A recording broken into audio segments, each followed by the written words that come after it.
Kim Curry was a high school junior when his father, the radio newsman, asked if he wanted to babysit for his boss at the radio station. Of course, he assumed it was to babysit the guy's children. In reality, he wanted him to babysit the Sunday morning God show. The radio station played the local church services from the previous week every Sunday morning, and no one wanted that job.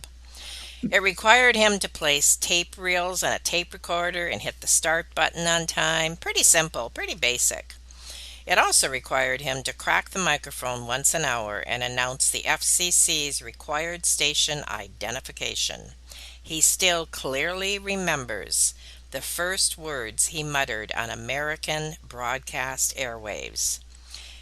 This is KRLN, Canyon City, Colorado, the station with the news reputation. He immediately realized his chosen career.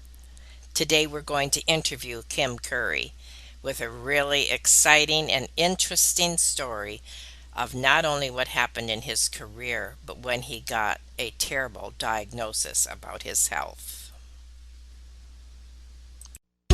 Have you ever felt like giving up, quitting, throwing in the towel? Welcome to Never Ever Give Up Hope featuring Carol Graham. She's an author, health coach, and motivational speaker.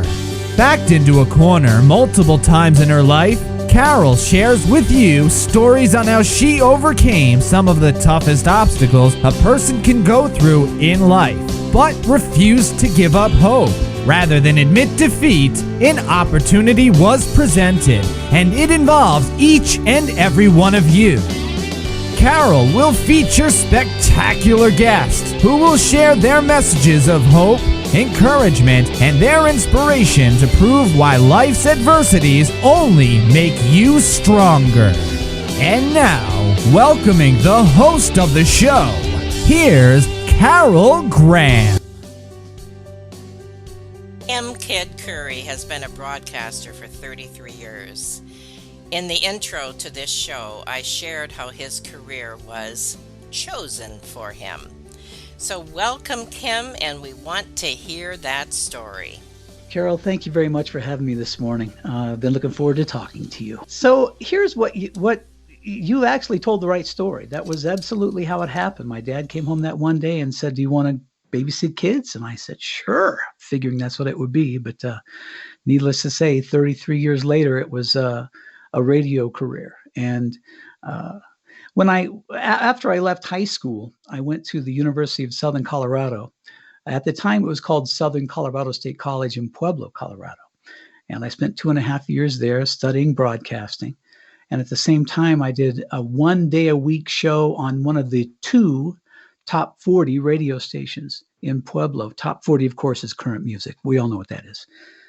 So the day that I got hired, I was in the production room with the boss and the guy who was recording all of the drops. Now, you've heard major market radio, and you've heard, this is WABC New York. You've heard those guys with the big, deep voices. Well, every radio station has those guys. And he was in our studio the first day I got hired when I was in college at this part-time for this top 40 station. And my boss turned to me, he says, "Well, we need to make one for this guy because he's just starting. But we have to change his name because we can't call him Kim." Because back in the 70s, Carol, you know as well as I do, there were not very many guys named Kim in America. But it was fine because he reached over and he grabbed a 45 single. The little record we used to have with the circle in the middle. And he looked at it and he said, "We'll call this guy Gary Paxton." Well, the record he picked up was The Monster Mash by Bobby Boris Pickett. I remember. The Monster Mash was written by a guy by the name of Gary Paxton. So that's how I got my first radio name. I was Gary Paxton on that radio station. It was called 13K. So that's how I got my first radio name. After being in college and working at that radio station for a couple of years, I started feeling my oats, and I decided I would start applying for jobs around America because I thought, well, now I can go become a full-time DJ on a really big radio station. So I sent tapes around America, and I was offered a full-time job in Knoxville, Tennessee. Now, as I'm driving to Knoxville, Tennessee, I'm preparing for my first full time radio thing, excited about the new staff I'm going to meet, can't wait to see the new radio station. And I was going to be on the radio at 10 o'clock at night. And I thought, well, I'm going to come up with a different name because back in the 70s, you had guys by the name of Wolfman Jack. You remember him? Mm-hmm. There were the Boogeyman, Dr. Brock, the ugliest jock in rock. Everybody had funny names. So I wanted to come up with a strange name. So as I'm driving across the country, getting ready to drive into Knoxville, I thought I'd call myself Night Smoke because at 10 o'clock at night, you know what those kids are doing? Night Smoke. So I thought that was a cool radio name. I walked up to the radio station front door that day and I put my hand out to the receptionist lady behind the desk and I told her, I'm your new nighttime disc jockey, Night Smoke. Well, there was a guy standing behind her, a really big guy with a Hawaiian shirt on and curly hair. And he says, well, if it isn't Kid Curry. And I said, man, I don't like that. And the reason is because if you remember back in the 70s, there was a takeoff TV show called Alias Smith and Yes. Jones. It was a takeoff of Butch Cassidy and the Sundance Kid. Well, Alias Smith and Jones, one of the characters was named Kid Curry. So there I was, Kid Curry, my friends are making jokes all the time. Hey, Kid Curry. So I didn't like the name. So when he said, well, if it isn't Kid Curry, I said, I hate that name. My friends have been calling me that and I hate that name. And he said, well, then I won't sign your paycheck. And I Oh said, my goodness. Kid Curry it is, which was a genius thing that I had no idea at that time was going to be the best thing that could have ever happened to me. My style of radio, because I was a little kid, that's why he thought kid, because my voice was Right. very young. If you think about the 70s, Carol, you and I are older than a lot of people. They had disc jockeys that had very deep voices. It was very important in those days for announcers to have very deep voices. Well, I didn't have one. So I was named Kid Curry.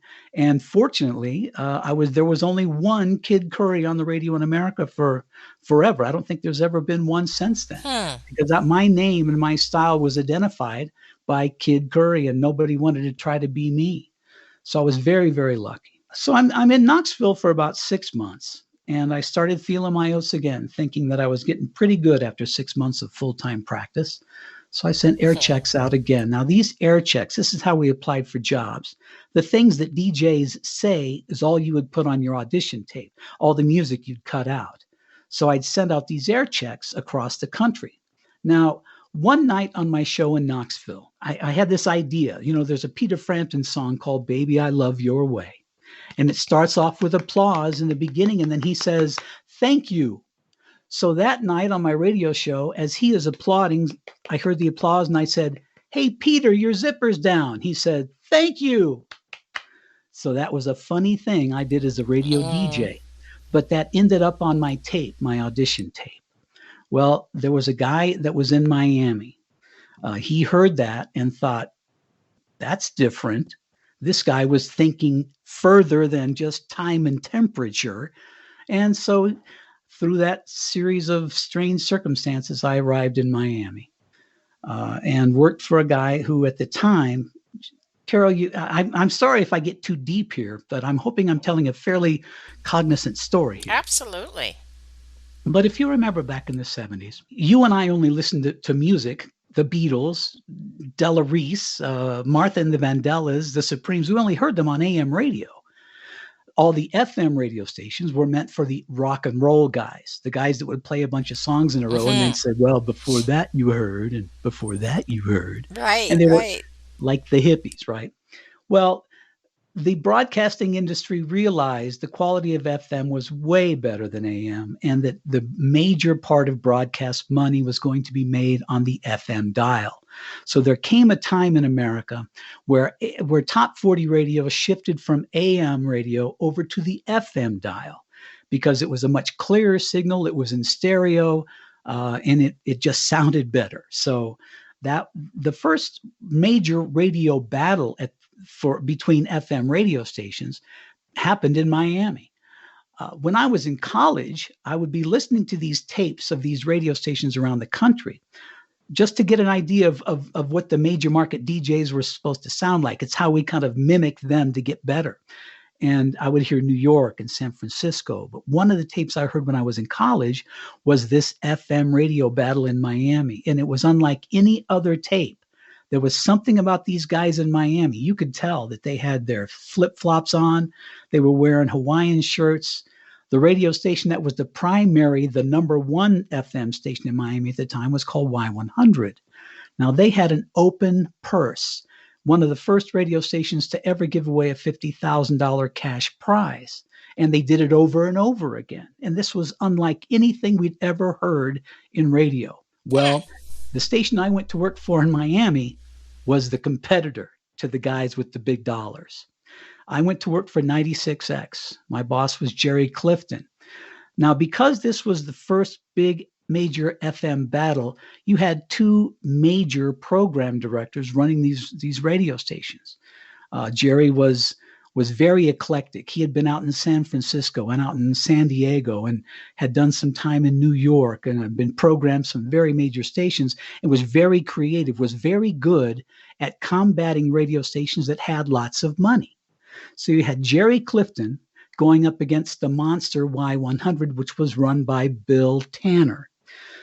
6 months after I arrive in Miami, I'm doing my best, doing everything I can to have a great radio show. I was a real teenage DJ. The kids loved my voice. Part of my show at night, I had this feature that happened in the last 10 minutes, so I'd called it Bed Check. I'd let kids call in and tell jokes about their friends at school or rip on a teacher or maybe rip on their brother, and I'd let them do that, and I'd fire back funny comments. And then at the very end, I'd say, okay, that's it. Come get me, mother. I'm through. And that was the end of my radio show. Okay. Which, as you remember, is the title of my memoir. Yes, yes. We'll get to that in a moment. But 6 months after I'm in Miami, Jerry Clifton had been connected to a contest on 96X back then that was an illegal contest. And unfortunately was forced out of the radio station, forced out of the station that I went to work for.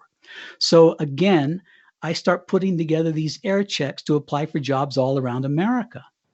Now, because it was a battle, I mean, broadcasting is a battle. Radio ratings are a battle. Jerry Clifton had put it in my mind the whole time I was there that Y100 was the evil empire and that we had to do everything we could to beat them. And it made me want to be a better disc jockey so I could beat their guy at night. So I did not like those guys at all. It never crossed my mind that I would ever go across the street. But one night, as I'm applying for these jobs, I'm thinking, Jerry Clifton's not here. I'm going to leave. So I get a phone call from Y100, the guy that was my competition. He called, and I didn't even want to take the phone call. I thought, no, not this guy. He's a communist. I don't want to talk to him. Well, eventually I picked up the phone, and he said that he was leaving to go to Boston, and that Bill Tanner was so impressed with my show on 96X that he wanted me to come over to Y100. I had to make a decision.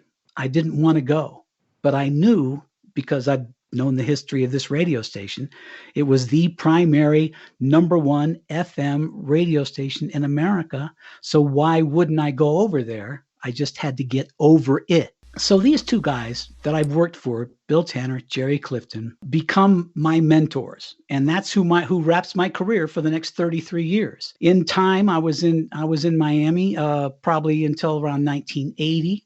And Jerry Clifton hired me to go run one of his radio stations out in San Antonio, Texas.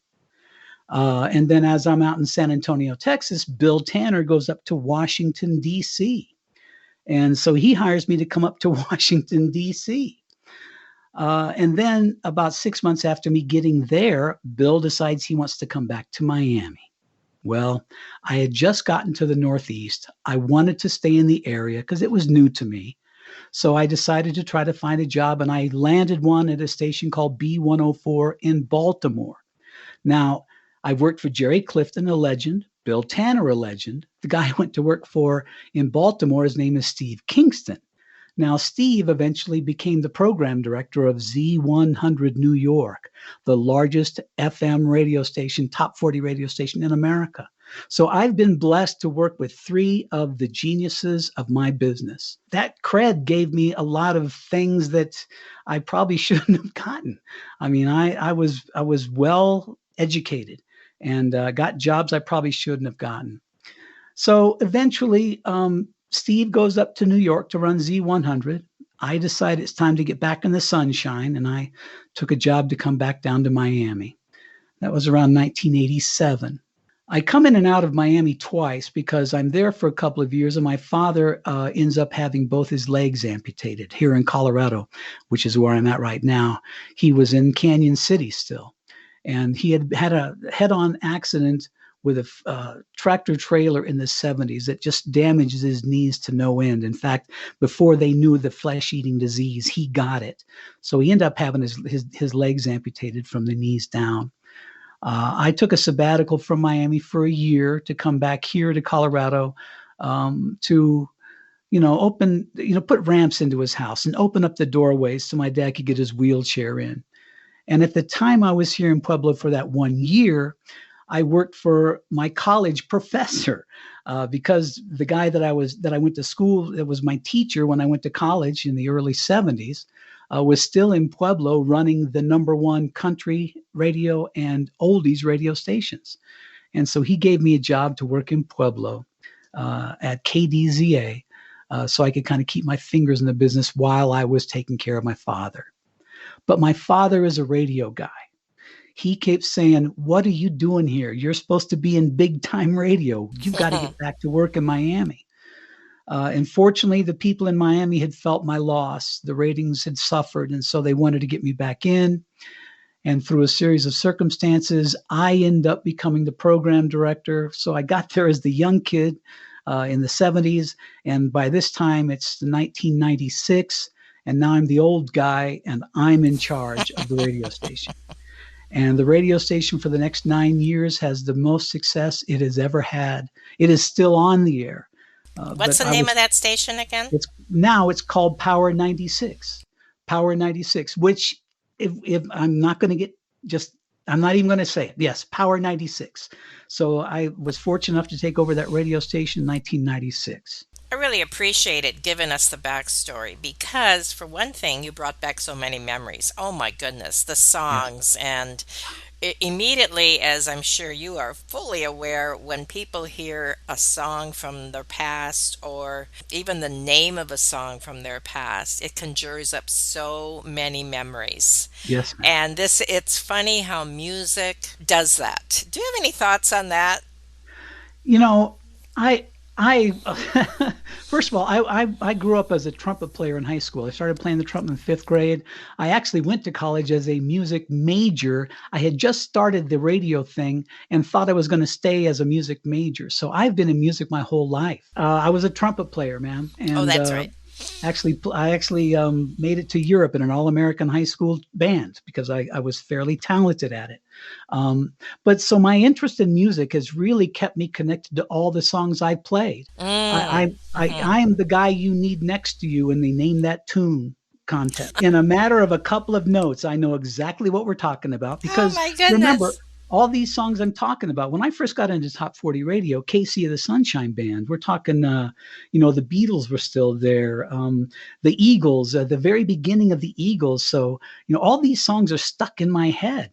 And I always make a joke that if I had a dime for every time I played that song, I'd be a millionaire.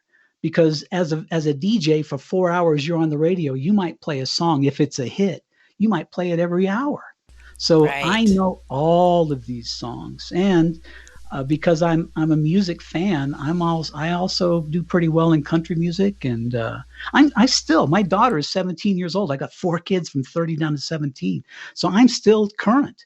I'm a Billie Eilish fan. This little girl, Billie Eilish, is very talented, and her brother is an incredible musician. So music still matters to me, and I have earworms every day. Earworms. I wake up to a different song, and sometimes I can't get them out of my head. So I have a go-to earworm song. It happens to all of us. We'll get a song stuck in our head. So what I do is I go back to Aretha Franklin. You make me feel like for some reason, that is my go-to, and it gets the earworms out. Well, a lot of those earworms are commercials too, aren't they? Oh, yes, ma'am. Well, I appreciate you sharing this backstory No. regarding your career, but there is a very serious shift to this, and we're going to take a short break, and then you're going to share that story, as I mentioned at the top of this show, how multiple sclerosis affected your life. We'll be right back. Carol Graham would like to show you the path from misery to miraculous triumph in her fast-paced memoir, Battered Hope. She relates her determination to succeed as someone who experienced one horrendous nightmare after another. Gang raped and left for dead, loss of a child, husband falsely imprisoned, and cancer. Nothing could break her tenacity or faith. No matter what you face, heartache, loss, suffering, or injustice, Carol will illustrate how she became a victor the same way you can. The secret is to never, ever give up hope. Order your copy at Amazon or batteredhope.blogspot.com. Thank you so much, Kim, for sharing what you have already. And now we're going to come to the part of the show where I believe many people in the audience will relate, and that is when they receive, or someone they love receives, a diagnosis, a health diagnosis that can be debilitating and totally change their life. So pick up your story from how and when this happened. Multiple sclerosis lingered in me my entire life. I just didn't know what it was. I mean, I thought in San Antonio one time I was all tingly and my fingers were all crazy and they was curled up, and I thought I'd been bitten by a fire ant. Um, One time I thought I've been stung by a killer bee. One time in particular, I was in Washington, D.C., as I told you earlier, and I told you about my bed check segment. Now, that was a little kid's segment, okay? Um, but in Washington, D.C., it took a political turn. Strangely enough, I'd have political party jokes be called in. And specifically, one time, I started getting a call from this one guy, and he'd say, "Hey, it's me, Frank the Framer, and I'm over here at the White House, and the president is listening to you right now doing bed check." And I'd go, "Ha, ha, ha, ha," and I'd move on, and I'd take the next call. I didn't think it was anything real. And then I'd get a call the next day on bed check, and he'd say, "Hey, it's me, Frank the Framer. Mr. Reagan just left the building. He thought that last joke was really funny." And I was like, "Sure, sure." And I'd just go on. Well, this continued to happen. Now, because I recorded this, I could take him offline and say, "Hey, who are you?" So one night I did. I'm like, "Come on, man, that's enough. Who is Frank the Framer?" And he says, "Well, I am Frank." And he told me his last name. I don't remember it because Frank the Framer is what stuck. But he says, "I am the official person that takes care of the frames at the White House. Someone needs to do maintenance on them. And that's me. I'm Frank the Framer." And so I was shocked. No I couldn't kidding. believe it. I had a real connection. He said, "And every time I'm telling you that the president was here, he was here." And I was stunned. But you know what? Think back. Reagan was a radio guy, and I had a pretty good radio Hmm. show. So, it made sense. so, so then here we go on. A couple of years go by. I now leave Washington, D.C., and I'm in Baltimore. My girlfriend's grandmother comes to visit from Texas, and I say that I've got this friend at the White House. She says, "You got to get me a tour." So I call the White House out of nowhere, and I really, again, didn't. It was surprised me he was a real guy. I called the White House and I said, "Excuse me, I need to speak with Frank the Framer." And they're like, "Oh, sure, Frank, hang on." I was surprised. He picks up the phone. I said, "Frank, it's Kid Curry." He's like, "Kid, how are you? Where are you?" Because he didn't know where I'd landed after Washington, D.C. And so we strike up this conversation. I'm like, "Listen, my girlfriend's grandma wants to come over and take a tour. Can you please hook me up?" He says, "Come on over whenever you're ready. I'll let them know that you're coming. Just tell them when you get here you need to see Frank the Framer. I'll tell them Kid Curry's coming because we all know who you are." And I said, Oh, "Okay." that's funny. So but now this is right after Reagan's assassination attempt. There is no change in security around the White House yet. So I get in my car from Baltimore, and me and grandma and the girlfriend go driving around all around the White House 2 or 3 times. And there's this one road that looked to me like you could just go up right next to the door. And so I go up that road. And as I'm going up that road, needless to say, the Secret Service was unimpressed. Everybody starts pulling out their guns. They're coming at my car. And I didn't know that I was having a multiple sclerosis exacerbation. Stress kicks in exacerbations. By the Mm, time I got my car stopped, my shoulders were up to my neck. My hands were all curled. I could hardly stop the car. And when I went to open the door, I fell out of the car. And they're all yelling, freeze, freeze. And I'm yelling, it's me, mm, Kid Curry. I'm mm. here to see Frank the Framer. And they're like, Kid, can we get you a wheelchair? I'm like, oh no, get grandma the wheelchair. I'll be okay. It took me a few minutes for everything to calm Right. down. Hmm. So I had MS my whole life, didn't know it until the year it, I, the year of the tsunami that we all saw on television in 2004. Remember, it's been the Right. first time this was televised, and we all saw it. And I happened to be home with my family visiting my mother out here in Colorado, and it overwhelmed us. We were at my mother's house watching these things, and my mother didn't even know what the word tsunami meant. So it was devastating. And my mom, before I left, she says, there's something wrong with you. Your eye is drooping. You're not walking straight. Your hands look funny. And her concern really raised my wife's concern. So in 2005, around March, my wife and I, she convinces me to find it.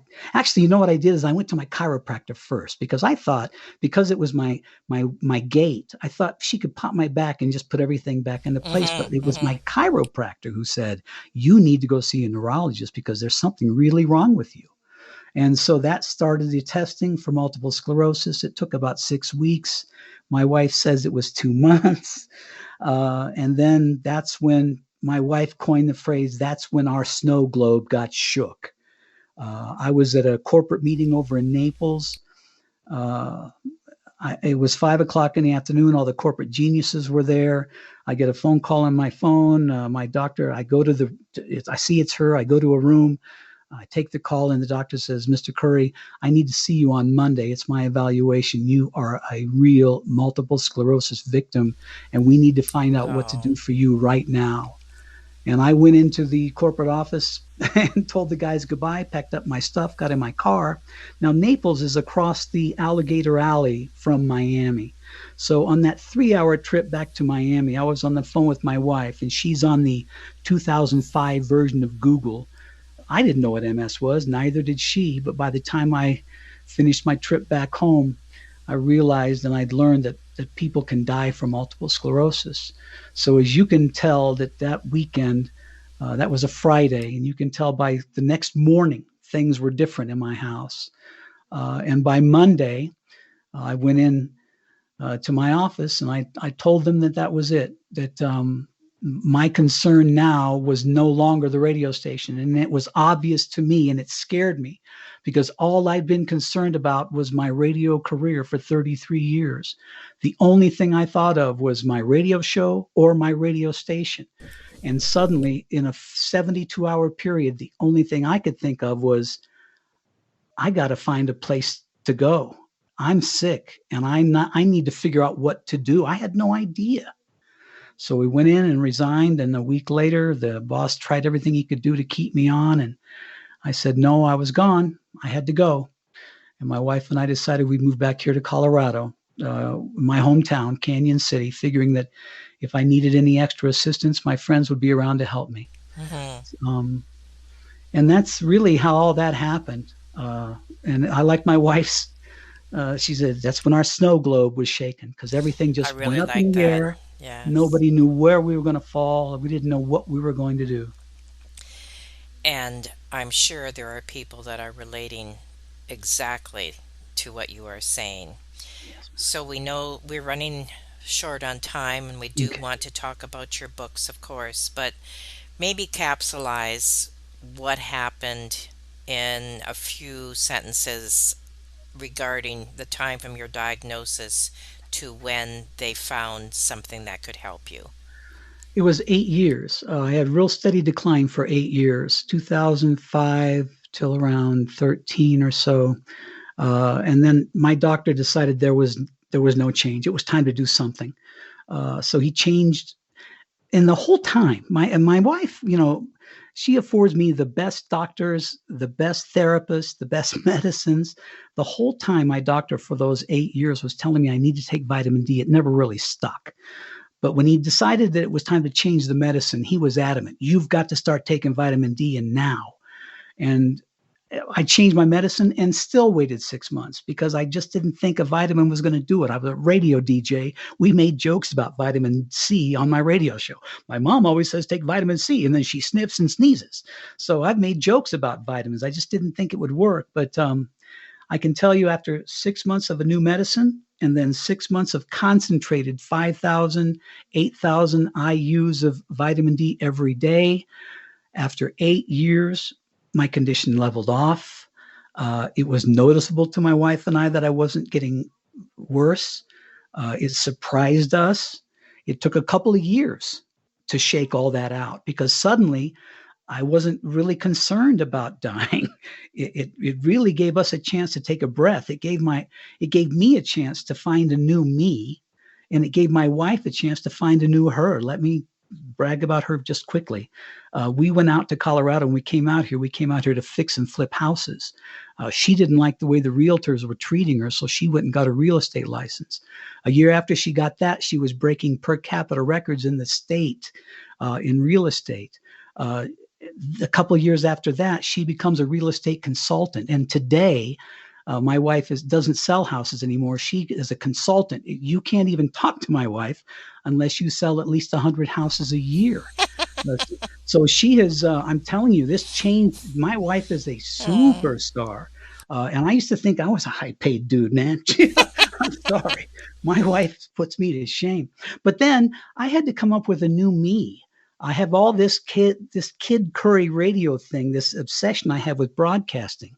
And because I was no longer sick, I could feel that I needed to do something else.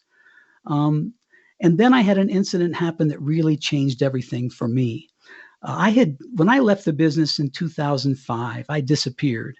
When you're the program director of the #1 radio station in Miami, Florida, and it was the most listened to radio station in the Southeast United States at the time, you're a pretty big deal.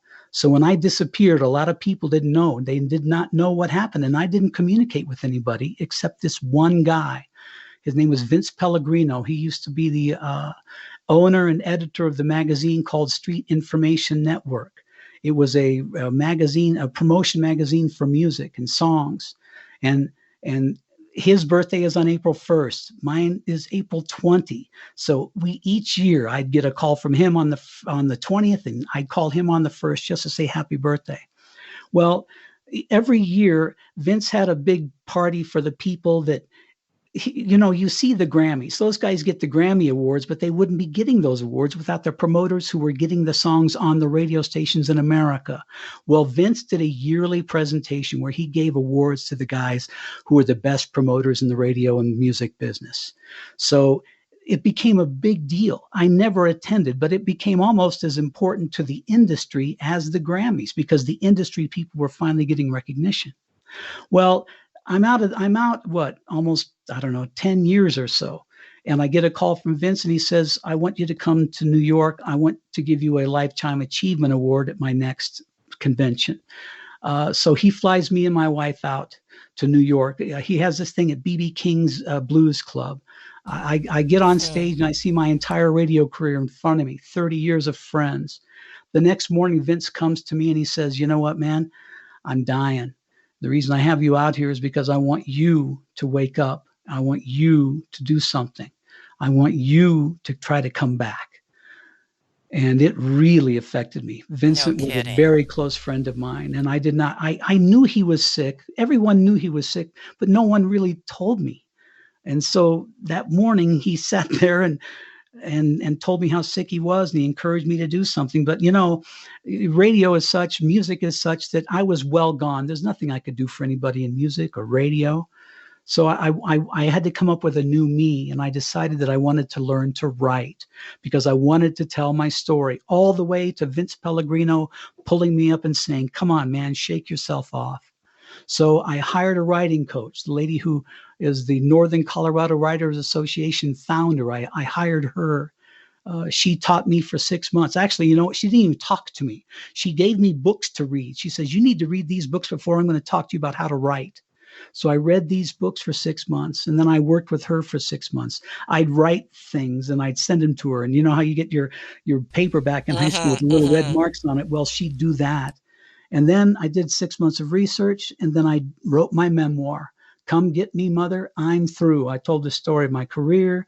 I told the story of my diagnosis and what happened after that, all the way to my friend Vince Pellegrino. I was in the writing mode, and I had a story that I wanted to write that my father and I kind of lived through. Uh, and so I continued writing, and I wrote a short story about what happened to a small American town and its only radio station after President Reagan rescinded the Fairness Doctrine in 1987. That was the rule that required equal time for contrasting points of view. If somebody was on a radio station or a TV station and lied about a conspiracy theory, you, me, any American had the right to demand equal time to dispel that theory, to dispel that conspiracy, to dispel that lie.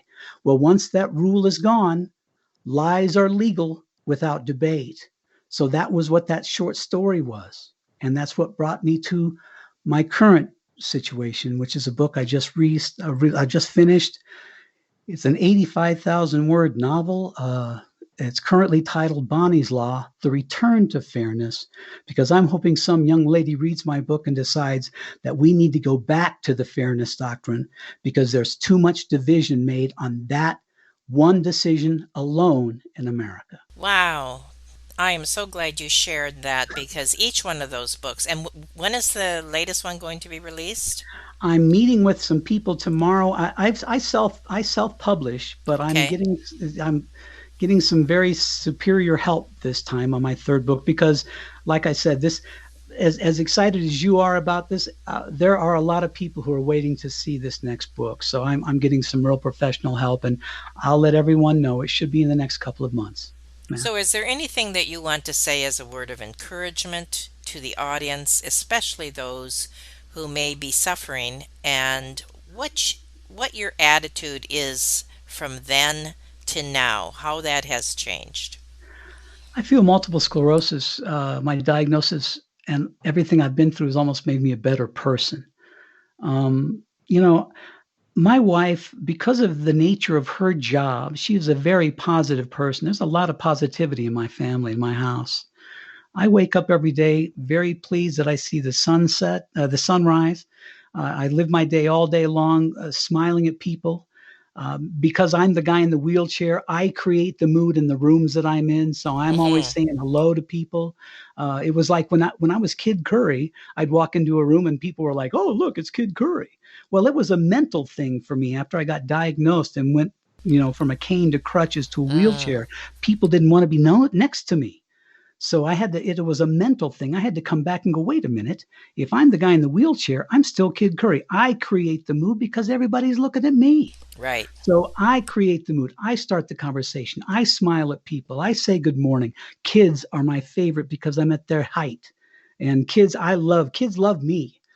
So I think positivity comes in our DNA. I believe it's within you. Once you find it and you realize it, we're all supposed to be good. We're all supposed to strive to be better. That's what this whole thing is all about. It's in your DNA. And so I'm a positive person. I don't get defeated. I thought I was going to be defeated, and for some reason it didn't happen. So I'm taking every day and I'm making sure it's the best. And I want to encourage everybody to do the same because it's in your DNA to be good and to work hard. And attitude makes all the difference in the world. I don't care Yes. what the circumstances are. You hit it bang on. It ain't what happens to you, it's what you do about it. Absolutely. That's the message, the underlying message of this show. Thank you so much, Kim. This has Carol, been awesome. Oh, sorry. I do a lot of these things, and this may be my all-time favorite one. Thank you very much. All right, you're going to have to expound on that now. You got me curious. Why? Because I allowed you to talk so much? No, I think because you're a natural. Some people, I don't really. It's tough to really, when you're on the radio and you're talking into a microphone and you're supposed to collect thousands of listeners, it's tough to be able to put your personality into oblivion and expect someone at the other end to accept it. There's something about you. It was very, very easy to discuss my situation with you. So there's something about you. That's all. Thank you so much. That's going to go in my warm, fuzzy file. Very good. Well, again, I thank you, Kim Kid Curry. That's hard to say fast, isn't it? Kim Kid Curry. Yeah, don't. I really thank you for sharing what you shared today, for the encouragement, for the backstory. That is so enlightening and brought back so many memories. So again, thank you so much for being on Never Ever Give Up Hope. And we definitely are looking forward to your next book as well. My pleasure, Carol. Thank you very much. Thank you for listening to Never Ever Give Up Hope, featuring Carol Graham. Did you know that most people succeed because they are determined to? Quitting was never an option. Carol loves your comments and will respond to each one.